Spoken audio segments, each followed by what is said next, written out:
About that time, HMS Arrow came alongside, port side too. And I think she arrived before the Yarmouth, and they had all of their hoses spraying over the side to complete, try and undertake boundary cooling to cool down the ship's side. And then helicopters started arriving as well, and they were winching down medics, and I think they'd come from the Hermes, because we were extracting the wounded out, and they were laid against the forecastle screen. Petty Officer Meager, the doc, was looking after them, and I remember seeing I think it was Petty Officer Woods with a big head injury and a bandage on. And there was one of the guys who was being winched up by a Sea King. And when the aircraft came in, it set down one of its wheels on the top of a 4.5-inch turret, and the pilot then rotated the aircraft on its axis till the door was over the forecastle. An incredibly skillful piece of flying.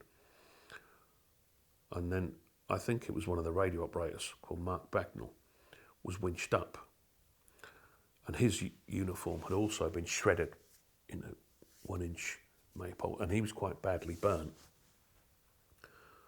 And I had another ridiculous thought then as well. Where he'd been burnt, all his hair had turned bright orange and was sticking up. And I thought, he looks like Beaker from the Muppets. It's probably a strange thing to think, but you think strange things at the time. And they were winching up survivors, and away they'd go. And then another helicopter would come in, and they'd winch down firefighting gear, and they were bringing down huge tubs of foam, fire suppressant foam, and big Rover gas turbine pumps as well. But from the start, the ship's injuries were unsurvivable. It had punctured 2 or 3 major compartments. The fire suppression system, the steam drenching, had been damaged beyond repair. So there was no way you were ever going to put that fire out. And what seemed like minutes was actually 5 hours before the order was given to abandon ship. At some point, we were throwing torpedoes over the side from the air. Well, the air weapons mag had caught fire, so they were pulling torpedoes out and throwing them over the side because they're filled with Otto fuel, which is incredibly explosive. And at some point, we knew the fire had reached the missile magazine forward and the 4.5-inch shell magazine. And if you've ever seen footage from the Second World War, when a ship's magazines explode, there's nothing left. And we had HMS Arrow alongside, who was also in danger, and we had HMS Yarmouth alongside. And when torpedoes were detected, she was firing her anti-submarine mortars over the top of us at the suspected submarine targets. And Captain Assault realised that the ship was ablaze from stem to stern. There was no hope of ever saving her. We were taking up other task force resources. We were sitting ducks for submarine attacks.